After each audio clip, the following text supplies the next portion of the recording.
कैसे हैं आप सब। स्वागत है आपका टीचिंग इंस्टीट्यूट में। बात करेंगे आज हम लोग 23 जनवरी 2022 को यूपी टेट की एग्ज़ाम्स होने वाली है। यूपी टेट की प्रैक्टिस सेट आज हम करेंगे। प्रैक्टिस सेट जो आज हम सीडीपी की प्रैक्टिस सेट करेंगे। सीडीपी की प्रैक्टिस सेट में टोटल क्वेश्चन 60 क्वेश्चन को यहाँ पर आज हम कवर करेंगे। 60 क्वेश्चन जो प्रीवियस ईयर के एग्ज़ाम्स के होंगे। सभी क्वेश्चन ऐसे हमने यहाँ पर क्वेश्चन को सेलेक्ट किया हुआ है जो आपके प्रीवियस ईयर के एग्ज़ाम्स में पूछे गए हैं और आने वाले एग्ज़ाम्स में ऐसे ही क्वेश्चन इसी टॉपिक से एग्ज़ाम्स में पूछे जाएंगे।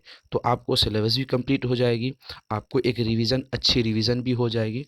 तो चलिए आज शुरू करते हैं हम लोग। पहला क्वेश्चन, आज हम 60 क्वेश्चन को डिटेल करेंगे। 60 क्वेश्चन में से आपको मिनिमम यहाँ पर 50 क्वेश्चन को कवर करने हैं, क्योंकि अगर 50 क्वेश्चन यहाँ पर आप कवर करते हैं तो आपको यहाँ से एक विश्वास हो जाती है कि आपकी जो तैयारी है वो बहुत अच्छी वे में जा रही है। वरना कहीं ना कहीं तैयारी में थोड़ी कमज़ोर है, उसके लिए आपको थोड़ी अभी भी समय है। आप मैराथन क्लास देख सकते हैं। मैराथन क्लास लगातार हमारी चैनल पर आपको मिल रही है।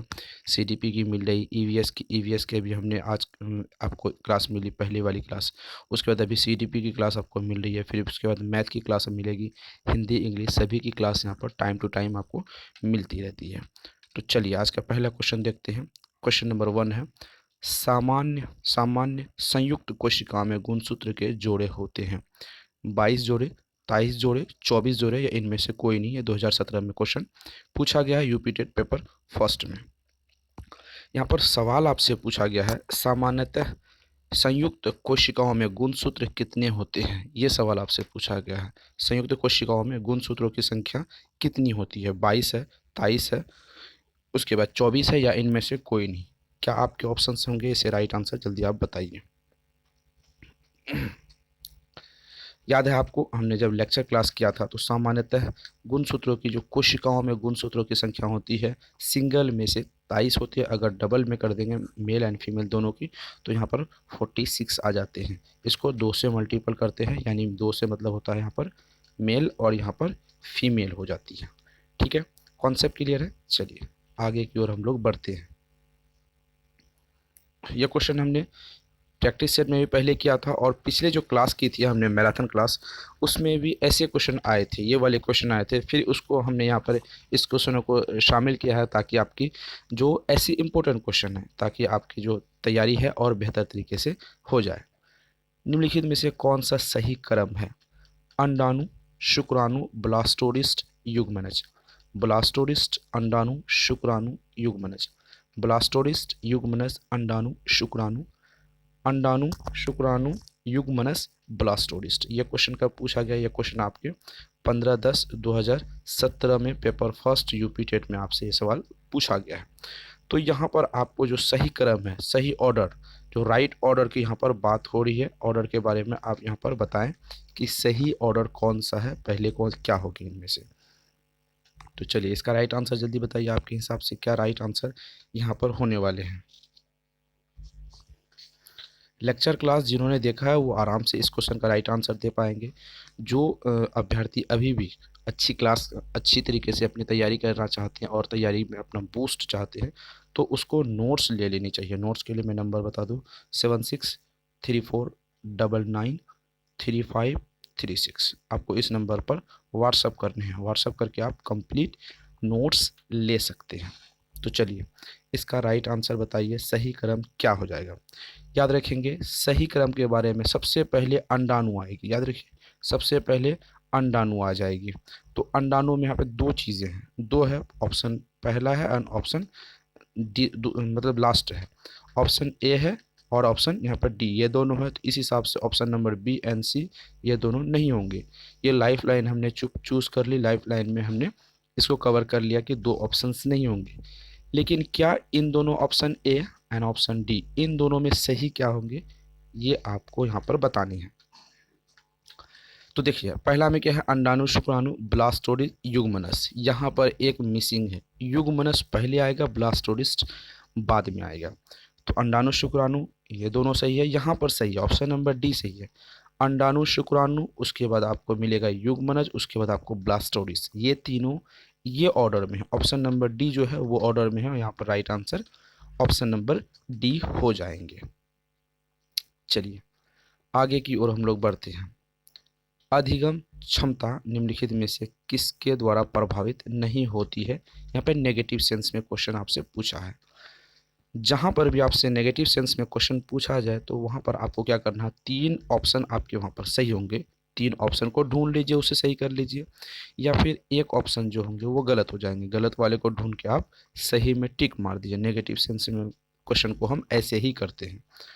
ये भी क्वेश्चन पेपर फर्स्ट में प्रीवियस ईयर में पूछा गया था, तो 2013 में ये क्वेश्चन आपसे पूछा गया था।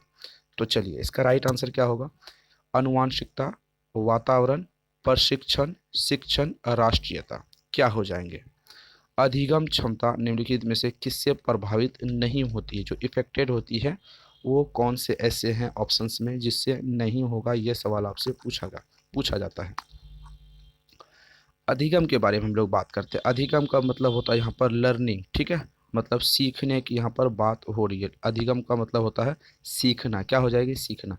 सीखने को हम लोग इंग्लिश में क्या कहते हैं, लर्निंग कहते हैं, ठीक है, लर्निंग कहते हैं।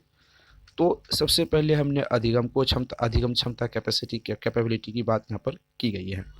तो अधिगम क्षमता किससे प्रभावित नहीं होती है, तो आनुवांशिकता की अगर हम यहाँ पर बात करें तो आनुवांशिकता से प्रभावित होती है। अगर माँ बाप के गुण बेहतर नहीं होंगे तो अधिगम उससे सीखने की जो क्षमता है वो प्रभावित होती है, ठीक है। वातावरण की यहाँ पर बात की जाती है। वातावरण का मतलब होता है आपके पर्यावरण, आपके घर का आसपास का माहौल, आप जहाँ रहते हैं वहाँ का माहौल। अगर आपके आसपास का माहौल अच्छा और बेहतर नहीं हो तो आपको सीखने में दिक्कत आ सकती है, तो वातावरण भी प्रभावित करती है। प्रशिक्षण, जो आपको प्रशिक्षण दे रहा है, मान लीजिए कोई स्कूल जा रहे हैं मतलब, या फिर आप आईटीआई में एडमिशन करवाएं, वहाँ पर आपको ट्रेनिंग, प्रशिक्षण का मतलब होता है ट्रेनिंग आपको बेहतर नहीं हो रही है तो वहाँ पर आपको अच्छी तरीके से सीखने के लिए नहीं मिलेगा। प्रशिक्षण या शिक्षण, जो एजुकेशन, जो भी टीचिंग मेथड होते हैं वो सभी की बात हो रही है। तो यहाँ पर बात करिए सी, ऑप्शन सी से भी आपके प्रभावित होते हैं। तो किन किन चीज़ों से आपको सीखने में दिक्कत हो सकती है, आनुवांशिकता, माता पिता का जो गुण होता है, वातावरण जहाँ आप रहते हैं बेहतर माहौल नहीं मिल रहा है, आपको सीखने के जो ट्रेनिंग के तरीके हैं इससे आप बेहतर नहीं सीख रहे हैं। तो इस हिसाब से इन तीनों से होता है, तो किससे नहीं होता है, तो डी से, राष्ट्रीयता से नहीं होता, इसे आप टिक मार लेंगे। जो गलत होगा वह यहाँ पर सही होगा क्योंकि नेगेटिव सेंस में क्वेश्चन को पूछा गया है। चलिए आगे की ओर हम लोग बढ़ते हैं।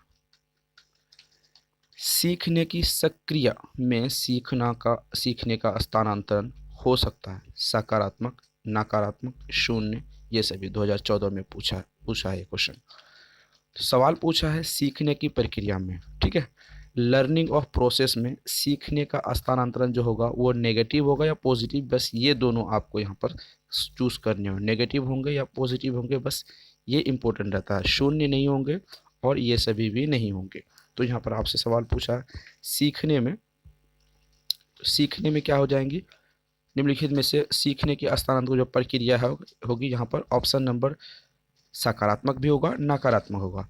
अगर आपका सकारात्मक यानी पॉजिटिव होगा और नकारात्मक यहाँ पर नेगेटिव होगा, अगर दोनों हो जाएंगे तो आपके पास ऑप्शन ही नहीं बचता, आपको right answer option number D यहाँ पर टिक करने होंगे। चलिए आगे की ओर हम लोग बढ़ते हैं। सर्वाधिक उपयुक्त जीवित, सर्वाइवल ऑफ द फिटेस्ट रहता है, यह का सिद्धांत किसने दिया, लेमार्क, हैरिक्सन, डार्विन, मैकडूगल। ये भी question 2014 previous year paper first में यूपी टेट में पूछा गया था। यहाँ पर सवाल आपसे पूछा है सर्वाधिक उपयुक्त जीवित यानी सर्वाइवल ऑफ द फिटेस्ट रहता है वो किसका सिद्धांत है, ये सवाल आपसे पूछा है। ये याद रखेंगे। यहाँ पर अगर आपने लॉजिक से बात की थी, सर्वाधिक जीवित की बात की गई थी, तो सर्वाइवल की बात हो रही है यहाँ पर, ठीक है। जीवित जो सर्वाइवल होते हैं वो डार्विन होते हैं। डार्विन से हमने क्या याद किया था, डॉल्फिन मछली। डॉल्फिन मछली जीवित रहती है समंदर के पानी में, वहाँ पर वो सर्वाइव भी करती है, ठीक है, सबसे ज़्यादा जीवित रहने वाली मछली भी है। और इस हिसाब से डार्विन से हमने क्या याद रखा था, डॉल्फिन मछली के तहत। तो ऑप्शन नंबर यहाँ पर सी राइट आंसर हो जाएंगे। आगे की ओर हम लोग बढ़ते हैं, आगे का क्वेश्चन देखेंगे। क्वेश्चन कहता है यहाँ पर निम्नलिखित में से कौन सा एक अंतःस्रावी ग्रंथि नहीं है, यानी एक ऐसा ग्लैंड है, ग्रंथि है, जो आपके अंदर में स्रावित नहीं होती है, वो बाहर में स्रावित होती है। एड्रिनल, पीयूष, लार, थायराइड। 2017 में ये क्वेश्चन पूछा गया था, पेपर सेकंड में पूछा गया था। याद रखेंगे, जब हम एक ग्रंथि यानी ग्लैंड के बारे में जब पढ़े थे, ग्लैंड के बारे में पढ़े थे, तो इसकी एक लेक्चर क्लास पूरी तरीके से हमने किया था। और यहाँ पर सबसे ज़्यादा हर एग्ज़ाम्स में, जो भी आप टीचिंग एग्ज़ाम्स देते हैं, चाहे वो सी-टेट देते हैं, यूपी-टेट देते हैं, बी-टेट देते हैं, रीट देते हैं, सभी टीचिंग एग्ज़ाम्स में सेंट्रल हो या फिर स्टेट वाइज के, सभी में एक क्वेश्चन तो 100% इस ग्रंथि से संबंधित आते हैं, यानी ग्लैंड से क्वेश्चन आते हैं। तो ये अंतस्रावी लगभग ग्रंथि जो होती है हमारे अंदर, बॉडी पार्ट के अंदर वो स्रावित होती है, लीक होती है, वो बहती है। ठीक है, तो यहाँ पर पूछा एक ऐसा ग्रंथि जो बाहर बहते हैं, ठीक है, अंदर नहीं बहते, तो 3 अंदर बहने वाला होगा, एड्रिनल ग्रंथि, पीयूष ग्रंथि, लार ग्रंथि, थायराइड ग्रंथि। क्या राइट आंसर होगा, ये आपको बताने हैं।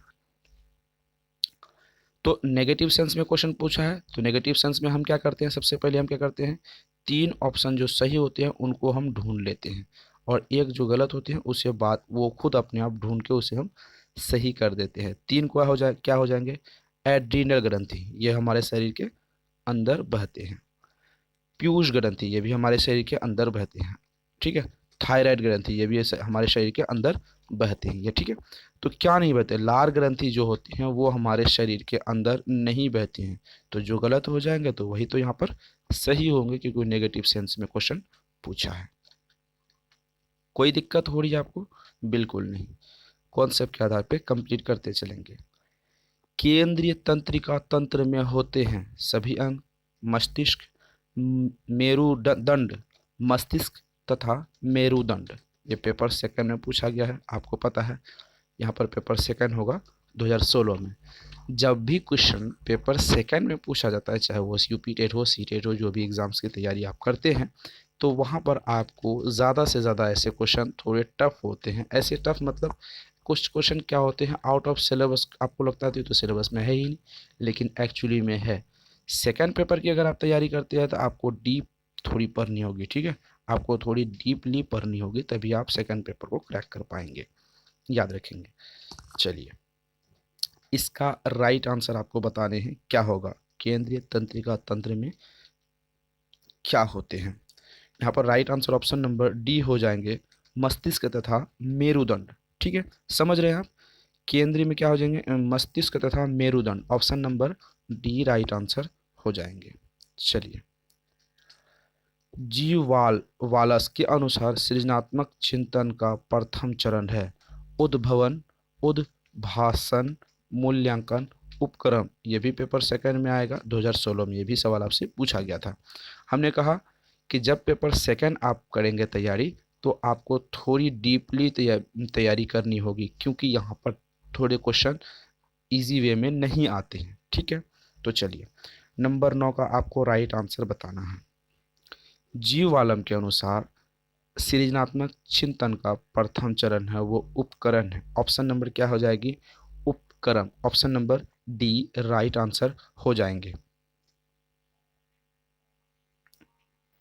चलिए, आगे की ओर हम लोग बढ़ते हैं। भाषा, यहाँ पर सवाल पूछा है, भाषा वह घटक है जो ध्वनि की गति के अनुकरण, क्रम, संचालन एवं उनकी रचना से संबंधित नियम की चर्चा करता है, जिसे कहते हैं अर्थ विज्ञान, व्याकरण, स्वर विज्ञान, इनमें से कोई नहीं। ये भी पेपर सेकंड में पूछा गया था, यहाँ पर मिस हो जाती है टाइपिंग में, लेकिन पेपर सेकंड में पूछा गया था। यहाँ पर आप देख रहे हैं 6 to 8 होती है, 2016 में क्वेश्चन पूछा गया था। टीचिंग इंस्टीट्यूट आपको 150 मार्क्स की तैयारी करवाती है, जिसमें से 130 प्लस मार्क्स आपको टीचिंग इंस्टीट्यूट लाने की गारंटी लेती है, जिसके लिए आपको टीचिंग इंस्टीट्यूट को 3 फॉर्मूले जो होते हैं उनको अपनाने पड़ेंगे। सबसे पहला है कि आपको कंप्लीट नोट्स लेनी चाहिए, उसके बाद नोट्स ले लीजिए, नोट्स के लिए मैंने अभी नंबर बता दूंगा आपको, फिर लास्ट में बता दूंगा, और शुरू में भी हमने नंबर बता के रखा है। उसके बाद आपको लेक्चर वीडियोस देखनी होगी। अगर आप प्रॉपरली नोट्स पढ़ते हैं तो लेक्चर वीडियो पूरी नहीं भी देखेंगे तो चल सकती है, लेकिन लेक्चर वीडियो में थोड़ी डीपली समझाई जाती है। उसके बाद बात करेंगे आपको प्रैक्टिस सेट में भाग लेना, ये 3 चीज़ आप करेंगे, त्रिस्तर पर हम लोग काम करते हैं। प्रैक्टिस सेट जब हम करवाते हैं तो प्रैक्टिस सेट में हम प्रीवियस ईयर के भी क्वेश्चन को इंक्लूड करते हैं। प्रैक्टिस सेट में हम लोग प्रीवियस ईयर के क्वेश्चनों को भी इंक्लूड यहाँ पर करते हैं। तो समझ में आ गया। तो 130 प्लस के अगर आपको मार्क्स चाहिए, अभी भी आपके पास समय है, टाइम है, आप आराम से इसकी तैयारी कर सकते हैं। तो चलिए इसका राइट आंसर दीजिए। क्वेश्चन नंबर 10 का क्या राइट आंसर होंगे? तो राइट आंसर हो जाएगा यहाँ पर ऑप्शन नंबर सी, स्वर विज्ञान। तो यहाँ पर अर्थ विज्ञान तो हमने पढ़ा नहीं कभी, व्याकरण नहीं होगा। ज़्यादातर आपको पता होगा कि व्याकरण जब भी ऑप्शंस में आते हैं तो व्याकरण एक नेगेटिव सेंस में आती है, ठीक है, नेगेटिव टैग वर्ड में आती है, तो वो गलत हो जाएंगे। स्वर विज्ञान option number C right answer हो जाएंगे। चलिए आगे की ओर हम लोग बढ़ते हैं। आँखों के रंग को कौन सा कारक प्रभावित करता है? आँखों का जो कलर है, वातावरण, आनुवंशिकता, हार्मोन और समाज। सिंपल क्वेश्चन और वेरी वेरी इंपॉर्टेंट क्वेश्चन, क्योंकि ये क्वेश्चन बहुत बार एग्जाम्स में पूछे जाते हैं। इवन बिहार टेट में भी पूछा गया था, ठीक है। उसके बाद रीट में भी ये क्वेश्चन पूछा गया था। हमने यूके उत्तराखंड के जब प्रैक्टिस सेट करवा रहे थे वहाँ पर क्वेश्चन पूछा गया था। और यूपी टेट पे तो आपको पता है कि 2016 में यूपी टेट में ये क्वेश्चन पूछा गया है। और सी टेट में भी ऐसे क्वेश्चन सी टेट में भी आते हैं, ठीक है, ऐसे क्वेश्चन आपको सी टेट में भी आते हैं। तो सोचिए एक ऐसे क्वेश्चन जो बार बार अलग अलग एग्जाम्स में अलग अलग रूप में आते हैं, तो याद रखेंगे कितना इंपॉर्टेंट क्वेश्चन हो जाता है। यहाँ पर आपसे सवाल पूछा है, आँखों का रंग कैसा होना चाहिए? वातावरण के कारण? बिल्कुल भी नहीं, वातावरण के कारण नहीं होगा। हार्मोन के कारण? हार्मोन के कारण बिल्कुल नहीं होगा। समाज के कारण? समाज के कारण भी बिल्कुल नहीं होगा। तो आप गांव घर में सुने होंगे किसी बच्चे की जो आंखें होती है किसी के माता पे मापे जाती है, या उनके पिता पे जाती है, या फिर उनके खानदान यानी दादा दादी नाना नानी पे जाती है। अगर ऐसा कोई चीज़ हमारे बॉडी पार्ट के जो किसी खानदान पे जाए, यानी मम्मी पापा या फिर फैमिली नाना नानी पे जाए, उसको हम आनुवांशिकता कहते हैं, यानी हेरिडिटी कहते हैं। हेरिडिटी, आँखों का रंग, बालों का रंग, बालों का पतला होना, बालों का झड़ना, ये सभी चीज़ हेरिडिटी में आती है। लंबा होना ये भी एक हेरिडिटी का पहचान है। विकलांग होना ये भी एक हेरिडिटी की पहचान है। तो आप याद रखेंगे ऑप्शन नंबर क्या हो जाती है? B right answer. चलिए आगे बढ़ते हैं हम लोग। बच्चे के संज्ञानात्मक विकास हेतु उत्तम स्थान है? खेल का मैदान, सभागार, घर, विद्यालय एवं कक्षा, कक्ष का वातावरण।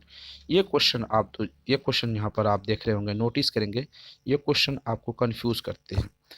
कहीं पर आपके राइट आंसर होगा खेल का मैदान और कहीं पर आपका राइट आंसर होगा विद्यालय एवं कक्षा का वातावरण। तो क्वेश्चन आज हम इसे डिटेल में समझ लेते हैं। बच्चों के संज्ञानात्मक विकास, कोग्निशन डेवलपमेंट की बात कर रहे हैं, ठीक है। संज्ञानात्मक विकास कैसे होगा, ये सवाल आपसे पूछा है। तो इसका राइट आंसर क्या हो जाएगा? चलिए, खेल का मैदान हमने कहा ये हो भी सकते हैं, सभागार नहीं होगा, घर नहीं होगा। अब याद रखेंगे यहाँ पर विद्यालय है, ठीक है, कक्षा का है और कक्षा का वातावरण है, दो चीज़ें यहाँ पर। तो बेस्ट ऑप्शन मेरे ख्याल से क्या हो जाएगी? विद्यालय। विद्यालय में क्या होगी? संज्ञानात्मक। पहले तो एक टीचर होते हैं, वहाँ पे टीचर होते हैं और वहाँ पर एजुकेशन सिस्टम की माहौल होती है।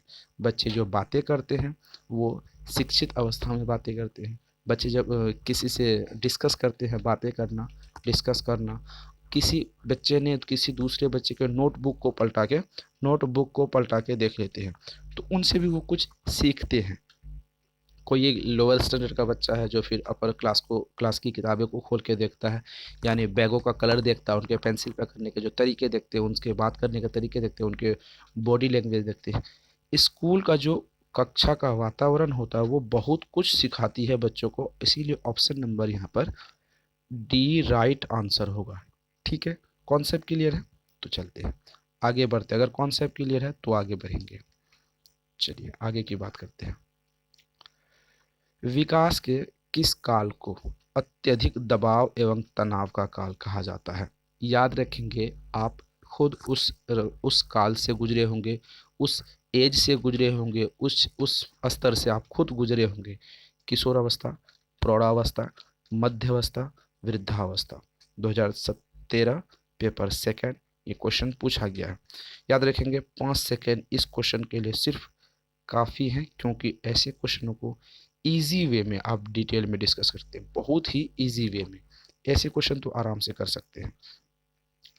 जहाँ पर भी बच्चे तनाव होंगे, अत्यधिक दबाव होगा, वो किशोर अवस्था हो। किशोर अवस्था एडोलेसेंस ऐसा एक स्टेज है जहाँ पर बच्चे अपने आप को अकेला फील करते हैं। वो बच्चे वहाँ पर तनाव फील करते हैं, क्योंकि हार्मोन्स चेंज होते हैं, बॉडी पार्ट चेंज होते हैं, बच्चों के मानसिक तनाव रहती है, भविष्य के प्रति वो चिंतित रहते हैं कि भविष्य में उसे क्या करने हैं।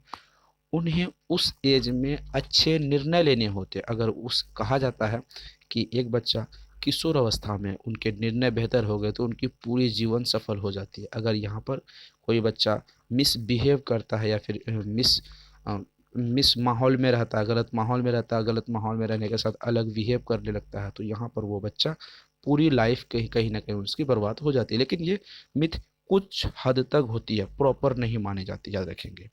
तो इसका right answer option number A right answer हो जाएगा। चलिए आगे की ओर हम लोग बढ़ते हैं।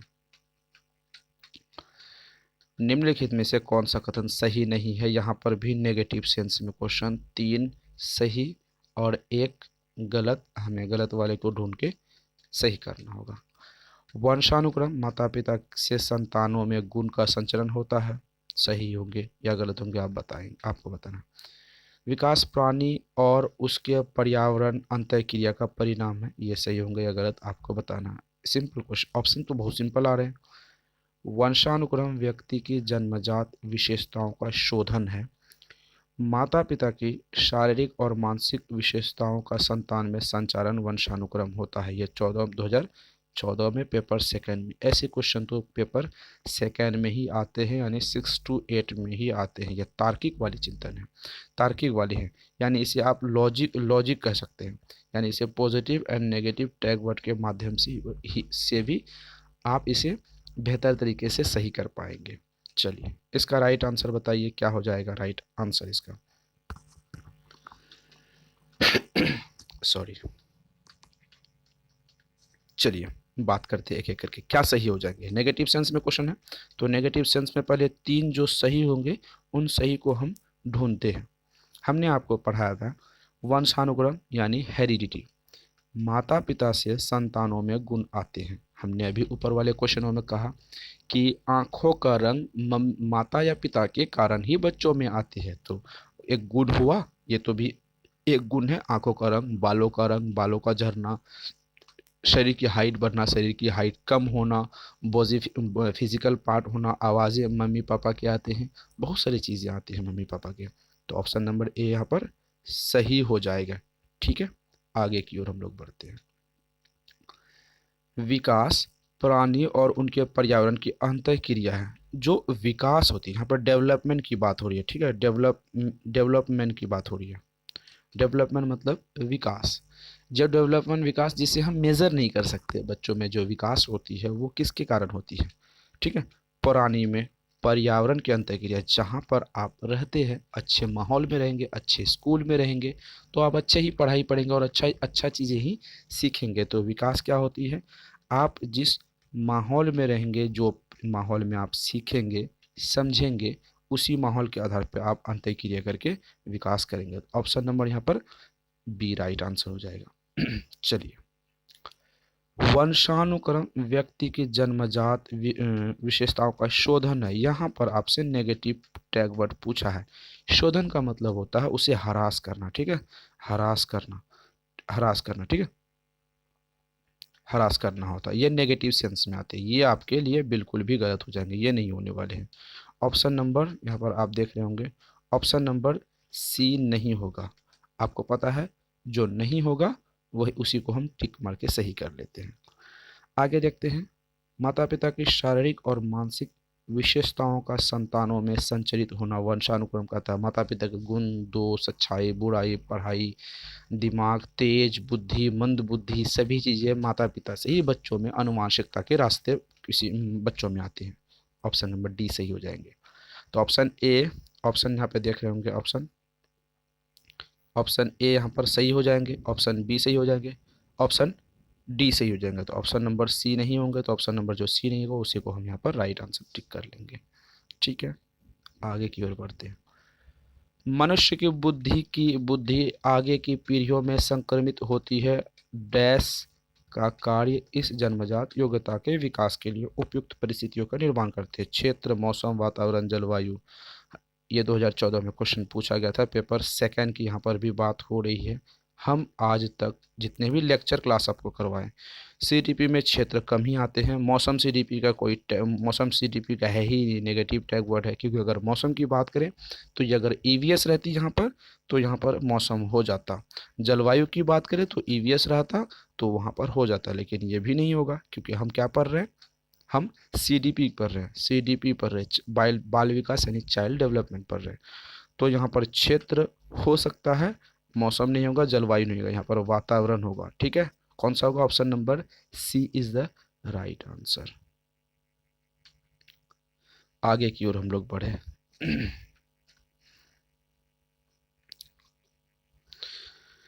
आगे क्वेश्चन कहता है बाल्यावस्था की प्रमुख मनोवैज्ञानिक विशेषता क्या है? पर निर्भरता, सामूहिकता की भावना, धार्मिकता, अनुकरण, पार्श्ववर्ती का प्रभाव। ये क्वेश्चन कब पूछा गया? ये भी क्वेश्चन 2014 सेकेंड पेपर में पूछा गया। तो इसका राइट आंसर आपको यहाँ पर बताने हैं, क्या राइट आंसर हो जाएंगे। देखिए यहाँ पर पूछा है बाल्यावस्था प्रमुख मनोवैज्ञानिक की विशेषता है सामूहिकता की भावना, यानी ग्रुप की यहाँ पर बात हो रही है। बच्चों में क्या होती है? ग्रुप की भावना का विकास होना होगा। ठीक है, चलिए। धार्मिकता आप दिमाग से हटा दें, निर्भरता भी हटा दें और ये भी हटा दें। Option number B right answer हो जाएगी। आगे की ओर बढ़ते हैं। किशोर अवस्था में संवेगों की तीव्रता किस प्रकार प्रकट होती है? प्रतिकूल, व्यवहारिक, पारिवारिक संबंध, व्यवसायिक की समस्या, नई परिस्थितियों के साथ समायोजन, उपयुक्त सभी। पेपर कब पूछा गया? पेपर सेकंड 2014 में ये भी सवाल आपको पूछा गया था। तो चलिए इसका राइट आंसर बताइए। राइट आंसर आपका क्या हो जाएगा आपके हिसाब से राइट आंसर? तो चलिए यहाँ पर राइट आंसर देख लेंगे। किशोर अवस्था की संवेग तीव्रता प्रकट करती है। प्रतिकूल भी आपको सही हो जाएगी। व्यवसाय की समस्या ये भी सही हो जाएगी, क्योंकि किशोर अवस्था में बच्चों में व्यवसायिक की जो सोच बुद्धि आती है वो आ जाती है। नई परिस्थितियों के साथ समायोजन एडजस्टमेंट किशोर अवस्था में बच्चे कर लेते हैं। तो यहाँ पर right answer option A, option B, option C तीनों सही हो जाएंगे। तो जब तीनों सही होंगे तो option number D right answer बिना दिमाग लगाए आपके राइट आंसर हो जाएंगे। आगे की ओर बढ़ते हैं। निम्नलिखित में से किसको मुख्य अधिकार यानी ग्रंथि कहते हैं? थायराइड ग्रंथि, एड्रिनल ग्रंथि, अंतस्रावी ग्रंथि, पीयूष ग्रंथि। जब आए यहाँ पर की बात हो रही है मुख्य अधिकारी ग्रंथि, यानी मेन के बात हो रही है। मेन मतलब मुख्य, यानी यहाँ पर चीफ की बात हो रही है, प्रमुख की बात हो रही है। ठीक है, किसकी बात हो रही है? यहाँ पर प्रमुखता की बात हो रही है। जहाँ पर प्रमुखता की बात आ जाए तो ऑप्शन नंबर क्या हो जाएंगे? थायराइड ग्रंथि, एड्रिनल ग्रंथि, अंतस्रावी ग्रंथि, पीयूष ग्रंथि। क्वेश्चन कब पूछा गया? 2016 में पेपर सेकेंड में। चलिए इसका भी राइट आंसर आपको बता ही दे, आप बता दीजिए जल्दी से क्या हो जाएगा आपके हिसाब से राइट आंसर। आपको हमने कहा मास्टर ग्रंथि, याद है हमने क्या कहा था? मास्टर ग्रंथि, मास्टर ग्लैंड। ठीक है, क्या कहा था? मास्टर ग्रंथि कहा था। तो मास्टर ग्रंथि किसे कहते हैं हम? पीयूष ग्रंथि को कहते हैं। मास्टर ग्रंथि ही मुख्य अधिकारी ग्रंथि हो जाएगी। Option number D right answer. आप दिमाग में एडजस्ट कर ले, यही क्वेश्चन आपको बार बार एग्जाम्स में पूछे जाएंगे। ऐसा ही क्वेश्चन कई बार एग्जाम्स में पूछे गए। यहाँ तो अभी सिर्फ 2016 लिखा है, लेकिन यूपी टेट के बाद अगर हम करें तो यूपी टेट हो या बी टेट हो, बी टेट में, एमपी टेट में, ठीक है, ऐसे ही क्वेश्चन आते हैं। बस यही क्वेश्चन का टॉपिक है, कोई बाहर से क्वेश्चन आने वाले नहीं है। ठीक है, चलिए आगे की ओर हम लोग बढ़ते हैं। डैश जन्मजात व्यक्तित्व गुणों का योगफल है? समानता, निरंतरता, वंशानुगम, युयुत्सा। 2016 पेपर सेकंड की क्वेश्चन यहाँ पर पूछा गया है। क्या है? हेरिडिटी। सोचेंगे नहीं, जन्मजात की बात आए तो हेरिडिटी यहाँ पर हो जाएगी। हेरिडिटी मतलब वंशानुक्रम। ठीक है, आगे की ओर हम लोग बढ़ते हैं। सामान्य पुरुषों में एक्स वाई गुणसूत्र होते हैं, जबकि महिलाओं में क्या होती है? X X, X double Y, triple X, X गुणसूत्र सामान्यतः पुरुषों में। मेल में हमने लेक्चर क्लास पढ़ा तो क्या होता है, मेल में एक्स वाई होती हैं और फीमेल में एक्स एक्स होते हैं। ठीक है, तो अगर यहाँ पर एक्स और वाई मिले तो क्या पैदा होते हैं? यहाँ पर लड़का पैदा होता है, मेल पैदा होता है। और एक्स एक्स मिले यानी औरत और मेल एंड फीमेल का अगर एक्स एक्स क्रोमोसोम मिले तो वहाँ पर एक्स यानी लड़की पैदा होती है। याद रखेंगे, आपसे सवाल यहाँ पर पूछे जाते हैं और पूछे जाएंगे कि लड़का क्या, लड़का, ठीक है, लड़का पैदा होने के लिए तो मुख्य रूप से कौन किस पर निर्भरता करती है? मेल पर करती है या फिर फीमेल पर करती है? तो लड़का पैदा होने के लिए मुख्य रूप से मेल पर करती है, क्योंकि मेल में क्या होती है, एक्स वाई होती है। और लड़का पैदा होने के लिए एक्स और वाई दोनों चाहिए, एक्स चाहिए माँ से और वाई मतलब पापा से चाहिए। याद रखेंगे, तो अगर लड़की पैदा होती है तो एक्स चाहिए माँ से, और लड़का माँ से पापा से अगर एक्स से निकले, एक्स क्रोमोसोम होंगे तो यहाँ पर लड़की पैदा हो जाएगी। कई बार हमने बात कर चुके हैं। तो यहाँ पर आपका सवाल है, सामान्यतः पुरुषों में एक्स वाई गुणसूत्र होते हैं तो लड़कियों में क्या होगी, यानी महिलाओं में गुणसूत्र क्या होगी, ये सवाल आपसे पूछा है। तो एक्स होंगे, हम यही तो बात कर रहे हैं, एक्स एक्स हो जाएंगे। ठीक है, चलिए आगे की ओर हम लोग बढ़ते हैं। डैश के अनुसार बालक का विकास आनुवंशिकता तथा वातावरण का गुणनफल है। Woodworth, Garrett, Holland, Thorndike 2016 paper second. किसके अनुसार? हमने कहा वुडवर्थ के बारे में कई बार डिस्कस किया, वुडवर्थ के बारे में। ऑप्शन नंबर डी हो जाएगा, सॉरी ऑप्शन नंबर ए हो जाएगा वुडवर्थ महोदय। ठीक है, चलिए आगे की ओर हम लोग बढ़ते हैं। आगे क्वेश्चन यहाँ पर कहता है क्वेश्चन नंबर 23। चलिए क्वेश्चन नंबर क्या 23 क्या कहता है, आप इसके बारे में दिमाग लगाइए।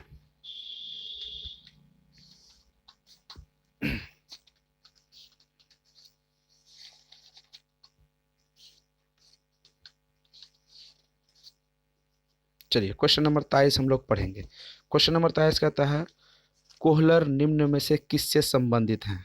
क्वेश्चन नंबर जो 23 कहता है कोहलर महोदय निम्न में से किससे संबंधित है? अभिप्रेरणा का सिद्धांत से, विकास का सिद्धांत से, व्यक्तित्व का सिद्धांत से, अधिगम का सिद्धांत से। 2017 में ये क्वेश्चन पूछा गया है। क्वेश्चन नंबर 23 कहता है अभिप्रेरणा मुख्य रूप से किससे संबंधित है? चलिए राइट आंसर बताइए, क्या हो जाएगा आपके हिसाब से इसका राइट आंसर? कोहलर किससे संबंधित है? चलिए राइट आंसर बताइए। कोहलर अधिगम से संबंधित है। किससे संबंधित है? ऑप्शन नंबर यहाँ पर अधिगम क्या कौन हो जाएगा? Option number D right answer हो जाएगा, कोहलर अधिगम से संबंधित है। कोहलर ने परीक्षण किया था, सीखने के सिद्धांत का परीक्षण किया था। किस पर किया था?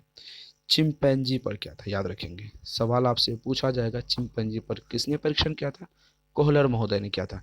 कोहलर महोदय ने जो किस पर परीक्षण किया था? सीखने के सिद्धांत पर किया था। और चिंपैंजी क्या था? वो जानवर क्या नाम क्या था? चिंपैंजी था। ठीक है, वो पक्षी था, चिंपैंजी एक पक्षी था। सूझ और अंतर्दृष्टि का सिद्धांत भी उसे कहते हैं। चलिए आगे की ओर हम लोग बढ़ते हैं।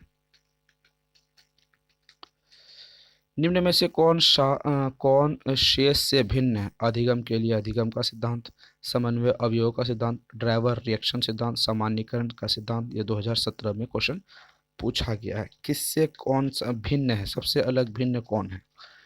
अधिगम के लिए अधिगम का सिद्धांत, ये तो सही हो जाएगा। समान अवयवों का सिद्धांत, ये हो जाएगा। ड्राइवर रिएक्शन सिद्धांत, ये अलग है। ऑप्शन नंबर क्या अलग है? ऑप्शन नंबर यहाँ पर सी अलग है, तो सी राइट आंसर हो जाएंगे। चलिए आगे की ओर हम लोग बढ़ते हैं। मूल प्रवृत्तियों को 14 प्रकार से किसने वर्गीकृत किया? ड्रेवल, मैकडूगल, थॉर्नडाइक, वुडवर्थ। 2017। इसमें हम लाइफ लाइन इस्तेमाल करेंगे। क्या करेंगे? लाइफ लाइन इस्तेमाल करेंगे। तो सबसे पहले मैं आपको बता दूं, थॉर्नडाइक महोदय मूल प्रवृत्ति से संबंधित नहीं है, वुडवर्थ महोदय मूल प्रवृत्ति से संबंधित नहीं है। आपके पास बचता है ऑप्शन ए, ऑप्शन बी। तो यहाँ पर कितने परीक्षण की बात की गई? 14 परीक्षण। याद है मैकडूगल महोदय 14 परीक्षण के बारे में बात की गई थी। Option number B is the right answer. ठीक है, आगे बढ़ते हैं। निम्नलिखित में से कौन सा सीखने के मुख्य नियम में शामिल नहीं है, यानी नेगेटिव सेंस में क्वेश्चन? 3 सही और 1 गलत। गलत वाले को हमें ढूंढ के सही कर लेना है। तत्परता का सिद्धांत, अभ्यास का सिद्धांत, प्रभाव का सिद्धांत। सही हो जाएगा, ये थॉर्नडाइक महोदय ने दिया था।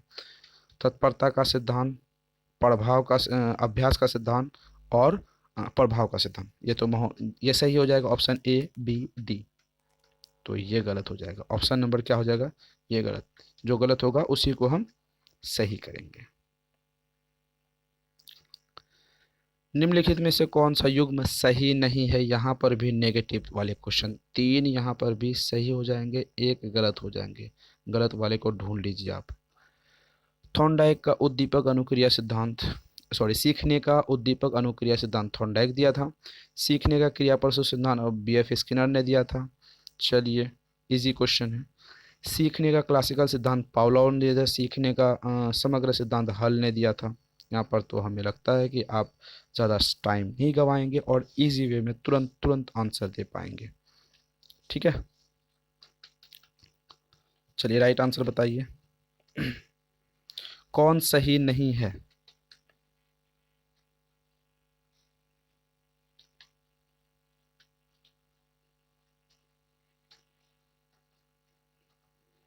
चलिए ऑप्शंस देख लेते हैं।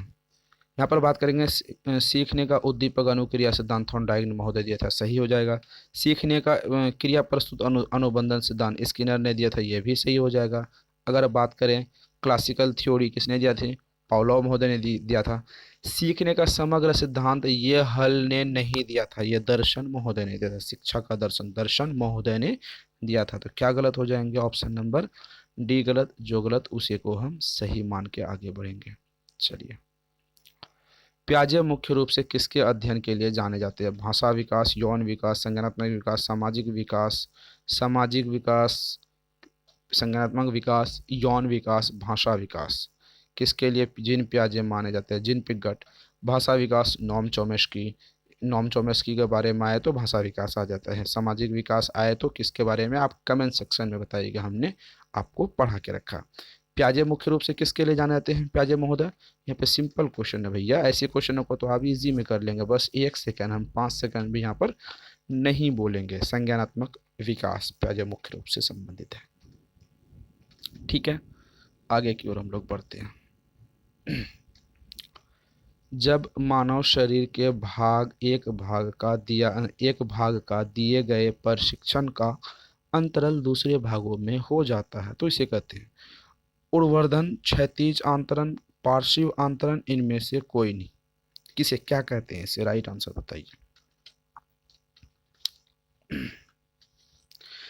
ठीक है, पार्श्व कहते हैं। ये क्वेश्चन हमने पहले भी डिस्कस करके रखा। पार्श्व, द्विपार्श्व आंतरण कहते हैं। Option number C right answer. आगे की ओर हम लोग बढ़ते हैं।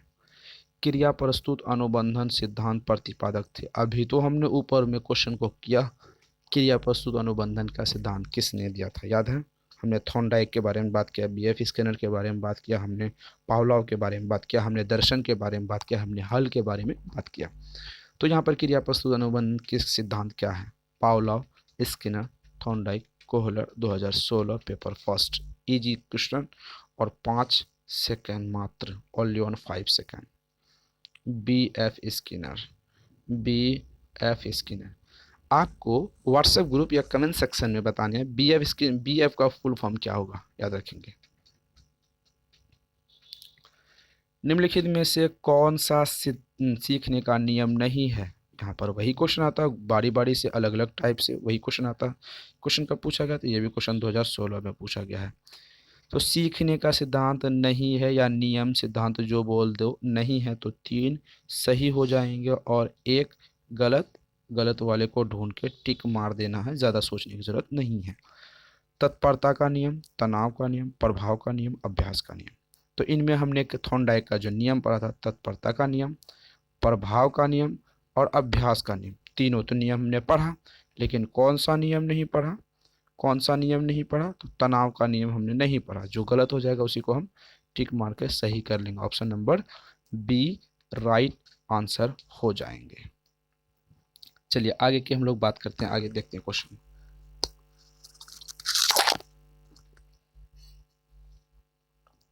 क्वेश्चन नंबर 33, सीखने से संबंध प्रतिक्रिया सिद्धांत पावलोव ने प्रयोग किया। बिल्लियों पर, कुत्तों पर, बंदर पर, चूहों पर। 2016 किस पर? पावलोव की बात करें। पावलोव क्या था याद रखेंगे आप? पावलोव हमने पढ़ा था। पावलोव क्या था याद रखेंगे, ठीक है। पावलोव पावलोव का कुत्ता था। कैसा था पावलोव? पावलोव कुत्ता पालते थे पावलोव महोदय, ठीक है। Option number B right answer हो जाएंगे। पावलोव महोदय क्या पालते थे? कुत्ते को पालते थे, कुत्ते पर परीक्षण किया था। आगे की ओर चलते हैं। सूझ द्वारा सीखने के सिद्धांत का प्रतिपादन किया। Thorndike, Kohler, Pavlov, Woodworth. Option यहाँ पर देख रहे हैं। 2016 में ये क्वेश्चन पूछा गया है। तो paper first, UP TET paper first 2016 में क्वेश्चन पूछा गया। तो राइट आंसर बताइए। सूझ द्वारा सीखने का सिद्धांत का प्रतिपादन किसने किया था? राइट आंसर बताइए। कोहलर ने किया था। कोहलर किस पर परीक्षण किया था याद रखेंगे? कोहलर एक गेस्टाल्टवादी थे, ठीक है। कोहलर किस पर किया था? चिंपैंजी पर किया था परीक्षण, ठीक है। सूझ व अंतर्दृष्टि का सिद्धांत से संबंधित था। हॉल का सिद्धांत निम्न में से व्याख्या करता है। बुद्धि की प्रकृति, अधिगम में अभिप्रेरणा की प्रकृति, मूल्यों का विकास, किशोरों के मनोवैज्ञानिक। ये क्वेश्चन कब पूछा गया था? 2016 में, ठीक है। हॉल के बारे में यहाँ पर आपसे बात की गई है। हॉल का सिद्धांत निम्न में से किसकी व्याख्या करती है? तो बुद्धि की प्रकृति बिल्कुल नहीं। अधिगम के बारे में तो अलग अलग महोदय साहब ने हमने बारी बारी से डिस्कस करके रखा। मूल्यों का सिद्धांत ये भी नहीं होगा। तो क्या हो जाएगा राइट आंसर? किशोरों का मनोवैज्ञानिक सिद्धांत दिया था किसने? हॉल ने दिया था। Option number D right answer हो जाएंगे। चलिए आगे की ओर हम लोग बढ़ेंगे। गेस्टाल्ट मनोविज्ञान की आधारशिला किसने रखी है? फ्रांज ब्रेंटोनो ने, मार्क्स वर्दीमन ने, एडगर रूबिन ने, कार्ल लेविन ने। 2016 में एक क्वेश्चन पूछा गया था। तो याद रखेंगे गेस्टाल्टवादी जो मनोवैज्ञानिक सिद्धांत है उनमें अलग अलग मनोविज्ञान यहाँ पे शामिल है। यहाँ पे दो मनोविज्ञान शामिल है, वर्दीमन, कार्ट, लेविन, ठीक है। पर ये दोनों मनोविज्ञान यहाँ पर बिल्कुल भी शामिल नहीं है। तो ये दोनों ऑप्शन में ही नहीं हो जाएंगे, याद रखेंगे आप। ये दोनों ऑप्शंस में ही नहीं हो जाएंगे। तो अब आपके पास यहाँ पे लाइफ लाइन हमने चूज कर लिया। चार में से दो नहीं होंगे तो होंगे कौन? ऑप्शन बी या डी। तो वर्दीमर था इनका जो मनोविज्ञान के आधारशिला रखी थी। हमने कल भी जो प्रैक्टिस सेट किया था प्रीवियस ईयर के क्वेश्चन, वहां पर भी हमने डिस्कस किया था। तो मैक्स वर्दीमर थे। Option number B right answer. चलो आगे की ओर बढ़ते हैं हम लोग। चलिए, क्षेत्र सिद्धांत निम्न में से किस कार्य का योगदान है? व्यवहारवादी, संरचनावादी, मनोविश्लेषण, गेस्टाल्टवादी। 2016 में ये भी क्वेश्चन पूछा है। क्षेत्र सिद्धांत निम्न में से किस वर्ग का योगदान है? ऑप्शंस आपके सामने हैं, राइट आंसर आपको बताने हैं। क्षेत्र से संबंधित कौन सा सिद्धांत है? गेस्टाल्टवादी सिद्धांत के बारे में। गेस्टाल्टवादी जो सिद्धांत है वो क्षेत्रवादी सिद्धांत है, ठीक है, का योगदान था। Option number D right answer हो जाएंगे। चलिए आगे की तरफ हम लोग बढ़ते हैं। अभिक्रमयोजित अधिगम का प्रत्यय किसने दिया था? Hall, Thorndike, Skinner, Watson. 2016 ये क्वेश्चन पेपर फर्स्ट में सवाल आपसे पूछा गया था। अभिक्रमयोजित सिद्धांत किसने दिया था? ठीक है, अभिक्रमयोजित अधिगम का सिद्धांत अगर माने तो यहाँ पर बी एफ स्किनर। याद रखेंगे, हम बी एफ का फुल फॉर्म कमेंट सेक्शन में आपसे पूछा है। चलिए आगे की ओर बात करते हैं। व्यवहारिक दक्षताओं में वह सापेक्ष अस्थायी परिवर्तन जो प्रबलित अभ्यास का परिणाम होता है क्या कहलाता? अधिगम, अभिप्रेरणा, अभिवृत्ति, अभिक्षमता। पेपर फर्स्ट 2016 में क्वेश्चन पूछा है आपसे। तो राइट आंसर क्या हो जाएगा, यहाँ पर राइट आंसर बताना है। व्यवहारिक क्षमताओं में वह सापेक्ष अस्थायी परिवर्तन जो कि परवलन अभ्यास परिणाम होता है, क्या कहलाता है वो? आपका अधिगम यानी लर्निंग कहलाता है, यानी सीखने से संबंधित होती है। कोहलबर्ग का सिद्धांत निम्न में से किस विकास से संबंधित है? भाषा विकास, सामाजिक विकास, नैतिक विकास, शारीरिक विकास। कोहलबर्ग के बारे में यहाँ पर बात की गई है, याद रखेंगे 2016 में यह क्वेश्चन पूछा गया था।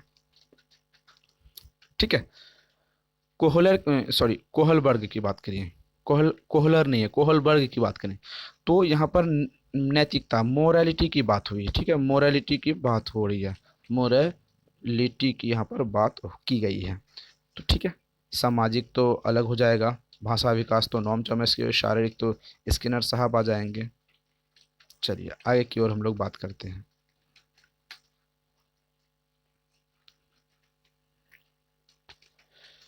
एक परिस्थिति में अर्जित ज्ञान का दूसरी परिस्थिति में उपयोग कहलाती है। सीखने की विधि, सीखने में हस्तांतरण, सीखने में पठार, सीखने में रुचि।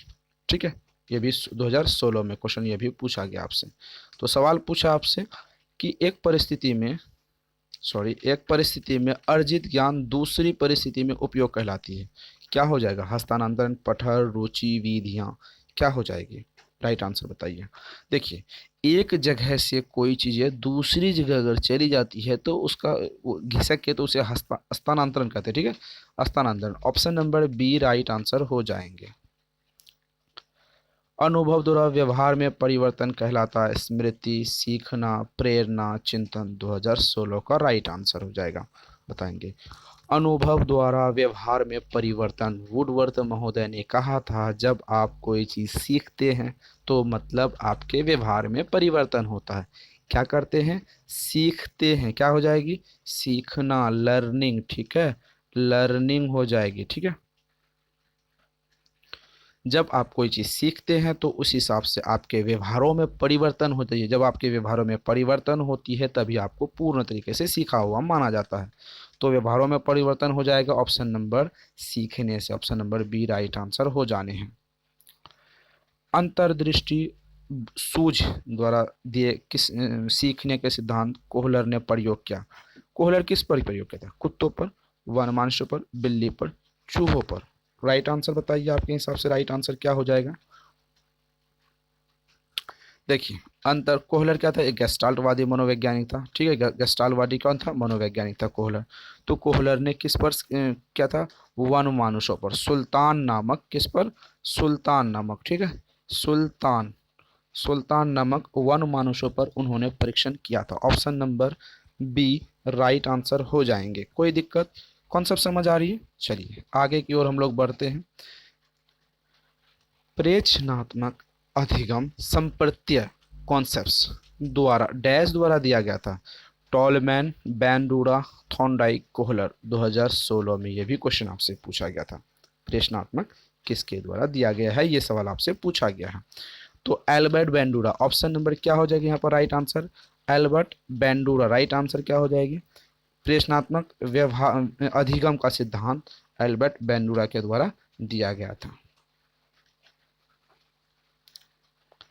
चलिए आगे की ओर हम लोग बढ़ेंगे। कक्षा शिक्षण में पाठ प्रस्तावना सोपान सीखने के किस नियम पर आधारित है? प्रभाव, सादृश्य, तत्परता, सहचर्य। यह भी क्वेश्चन 2016 में पूछा गया था। कक्षा शिक्षण में जब आप क्लास में शिक्षा दे रहे हैं, एजुकेशन दे रहे हैं, बच्चे को सिखा रहे हैं, पढ़ा रहे हैं, तो यह पाठ का सोपान, जो आप पाठ पढ़ा रहे हैं, जो आपके उस किताबों में लिखा गया उसको आप पढ़ा रहे हैं, तो कौन से नियम पे आधारित है? ये सवाल आपसे पूछा है। कौन से नियम पे? तत्परता का। क्योंकि आप जो देख रहे हैं उसे आप पढ़ा रहे हैं, उसे तत्परता कहते हैं। जैसे आप देख रहे हैं उसे आप पढ़ा रहे हैं। ठीक है, चलिए आगे की ओर हम लोग बात करते हैं।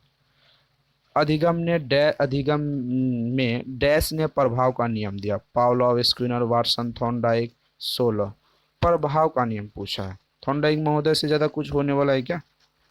थॉर्नडाइक महोदय ने क्या तत्परता का नियम, प्रभाव का नियम, अभ्यास का नियम किसने दिया था? बस सिंपल सिंपल क्वेश्चन पूछ के आपको बेहतर तरीके से रिवीजन करवा रहा बस।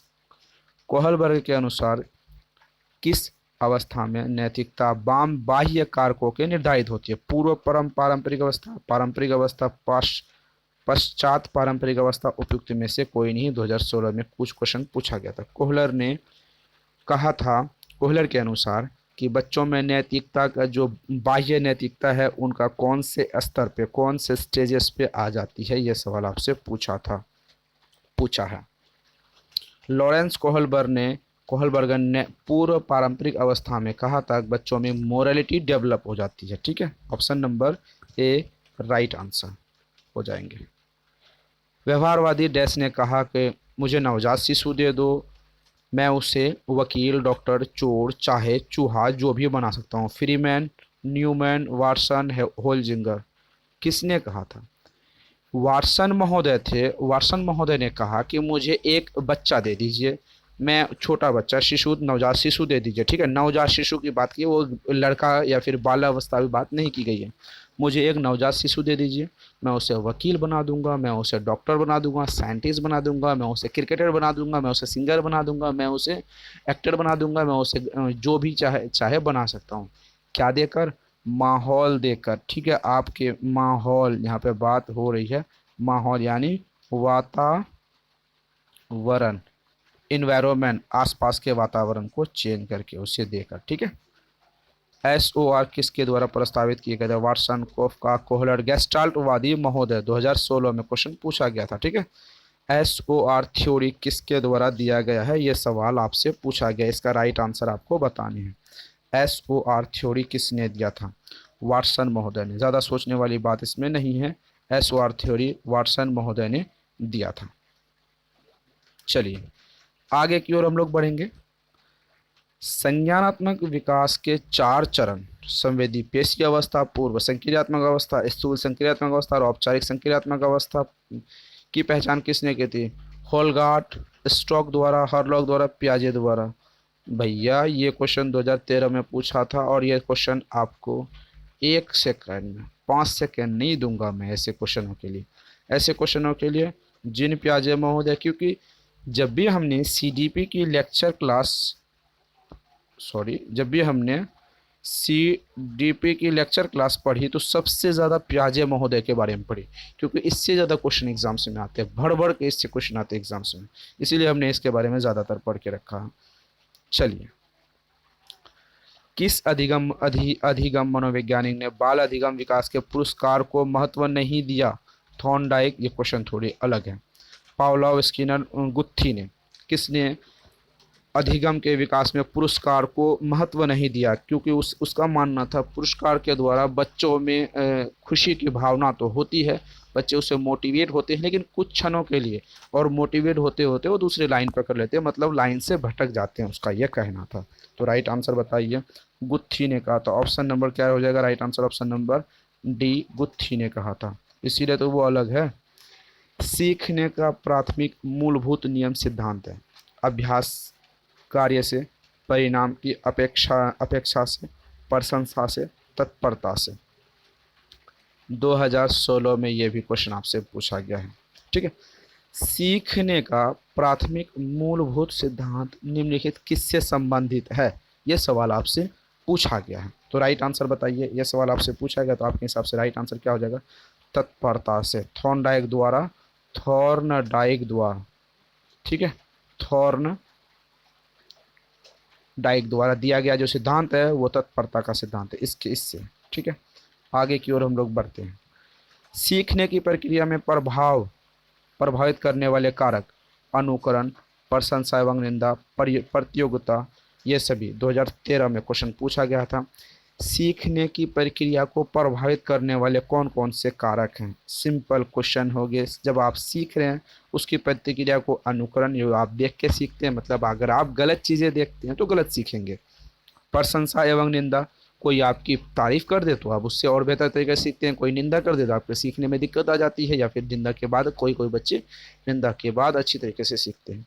प्रतियोगिता, कंपटीशन, कभी आप हार जाते हैं तो बेहतर तैयारी करते हैं आने वाले भविष्य के लिए, जब आप जीत जाते हैं तो ऐसे खुशी में चूर हो जाते हैं, वहाँ पर भी आप कहीं ना कहीं प्रभावित हो जाते हैं।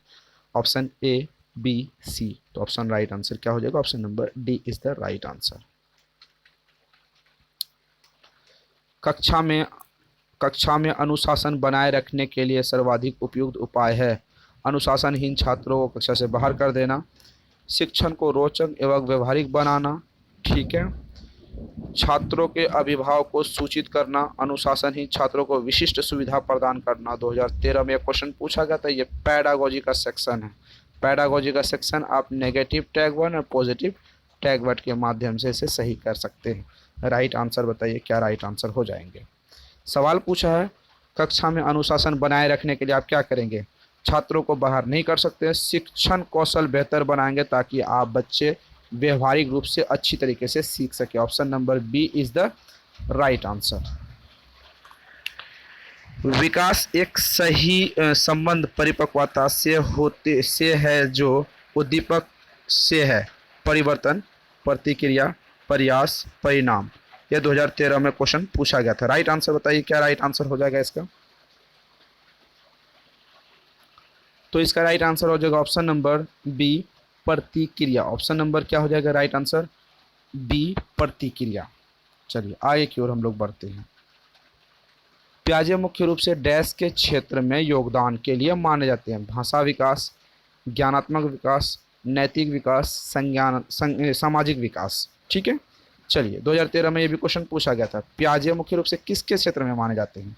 आपको पता है पियाजे वाली जो लेक्चर क्लास है वो इजी वे में हमने क्या था, किसके लिए? भाषा नॉम चॉम्स्की, मॉरलिटी नहीं, सामाजिक नहीं, तो क्या संज्ञानात्मक या फिर संज्ञानात्मक, ठीक है, संज्ञानात्मक, ठीक है, संज्ञानात्मक या ज्ञानात्मक, ये दोनों एक ही होते हैं। Option number B right answer हो जाएंगे। कोहलबर्ग का विकास सिद्धांत निम्न में से किससे संबंधित है? भाषा का, संज्ञानात्मक का, नैतिकता का, सामाजिकता। नॉम चॉम्स्की हो जाएगी, ठीक है, भाषा का, पियाजे हो जाएगी कोहलबर्ग का। दो लाइफ लाइन खत्म, आपके पास मॉरलिटी और सोशल विकास, मॉरलिटी डेवलपमेंट एंड सोशल विकास। तो यहाँ पर सवाल पूछा है कोहलबर्ग ने किससे संबंधित है? कोहलबर्ग किससे संबंधित है? ये राइट आंसर आपको बताने हैं, ठीक है। कोहलबर्ग किससे संबंधित है? मॉरलिटी से, नैतिक विकास से, ठीक है, याद रखेंगे आप। चलिए आगे की ओर हम लोग बढ़ते हैं। निम्न में से कौन सा मत अंतर्दृष्टि द्वारा सीखने के व्याख्या करता है? मनोविश्लेषणवाद, व्यवहारवाद, संबंधवाद, गेस्टाल्टवादी। तो राइट आंसर बताइए, 2014 में क्वेश्चन पूछा गया था। निम्नलिखित में से कौन सा मत अंतर्दृष्टि द्वारा सीखने की व्याख्या करता है? गेस्टाल्टवादी महोदय ने इस सीखने की व्याख्या करता है। ऑप्शन नंबर डी, गेस्टाल्टवादी महोदय ने करता है। चलिए आगे की ओर हम लोग बढ़ते हैं। सीखने के नियम दिए हैं, पावलोव, स्किनर, थॉर्नडाइक, कोहलर। 2013 में क्वेश्चन राइट आंसर होगा। 2014 में क्वेश्चन पूछा गया था। पावलोव ने, स्किनर, थॉर्नडाइक, कोहलर, सीखने के नियम किसने दिए थे? सीखने के नियम आपको पता है किसने दिए थे? राइट आंसर बताइए कौन हो जाएगा? थॉर्नडाइक महोदय ने सीखने को जो नियम, 3 नियम दिए थे सीखने का, पर मुख्य नियम जो 3 दिए थे, तत्परता, अभ्यास, प्रभाव, याद रखेंगे, ऐसे नियम दिए थे। Option number C right answer हो जाएंगे। चलिए सीखना क्या है? व्यवहार में परिवर्तन, अनुभव द्वारा अभ्यास का परिणाम, व्यवहार में अपेक्षाकृत अस्थायी परिवर्तन, उपयुक्त सभी। यह क्वेश्चन 2014 में पूछा गया था। सीखना क्या है, लर्निंग क्या है, अधिगम क्या है? यहाँ पर आपसे पूछा गया है अधिगम क्या है, लर्निंग क्या है, सीखना क्या है। सीखना सिंपल सी बात है, यहाँ पर सीखना क्या है इजी वे में आप बताएंगे। आपके व्यवहार में परिवर्तन क्या हो जाएगी? सीखना हो जाएगी। याद है हमने आपको सीखने की जो परिभाषाएं बताती, व्यवहार में परिवर्तन सीखना होता, अनुभव तथा अभ्यास के परिणाम से सीखते हैं, ये भी सही हो जाएगा। व्यवहार में अपेक्षाकृत अस्थायी परिवर्तन, ये भी तो सीखना हो जाएगा। तो option number D right answer हो जाएंगे, ठीक है, इस क्षेत्र में option number D right answer हो जाएंगे। चलिए हमने आज मोस्ट इम्पोर्टेंट 60 क्वेश्चन किए, जिसमें से आपको 50 क्वेश्चन कवर करने हैं। ये सभी प्रीवियस ईयर के क्वेश्चनों में से एक है। आप इस क्वेश्चनों को डिटेल में डिस्कस किया गया है, ऐसे क्वेश्चनों को समझिए और इसमें से 5 नंबर आपके 100% पक्के हो जाएंगे। 5 नंबर पक्के गारंटी, विथ टीचिंग इंस्टीट्यूट की गारंटी है। तो क्या करना आपको, आने वाले वीडियोस के लिए आपको टीचिंग इंस्टीट्यूट को सब्सक्राइब करना है। जल्दी करके पहले सब्सक्राइब कीजिए, तब वीडियो को आप काटिएगा, ठीक है। सब्सक्राइब कीजिए, बेल आइकन को प्रेस कीजिए, वीडियो को लाइक एंड शेयर जरूर कीजिए। 7634993536 नंबर पर व्हाट्सअप करने के लिए, कंप्लीट नोट्स के लिए आप व्हाट्सअप कर देंगे, वहाँ पर आपको कंप्लीट नोट्स मिल जाएगी। 150 की तैयारी करवाई जाती है सभी एग्ज़ाम्स के लिए। 130 प्लस आपको लाने की टीचिंग इंस्टीट्यूट गारंटी लेती है, लेकिन 3 रूल हैं इनके। सबसे पहले आपको नोट्स लेनी है, लेक्चर क्लास अटेंड करनी है, उसके बाद प्रैक्टिस सेट में भाग लेनी है। प्रैक्टिस सेट में भी आपको प्रीवियस ईयर के क्वेश्चन मिल जाएंगे। सभी चीज़ें डिटेल में डिस्कस की जाती है, जिससे आपके तैयारी में और बेहतर तरीके से इम्प्रूवमेंट हो जाती है, ताकि आपके आने वाले एग्ज़ाम्स के लिए और से बेहतर तरीके से आप मार्क्स को गेन कर सकें, अच्छी रैंक ला सकें, ताकि आपके सिलेक्शन हो जाए। टीचिंग इंस्टीट्यूट चाहती है कि आपके 100% सिलेक्शन हो, 100% सफलता की गारंटी लेती है। तो फिर मिलते हैं अगले क्लास में, नई सेशन में, नई जानकारी के साथ, नए अच्छे अच्छे क्वेश्चन के साथ। तब तक के लिए थैंक यू।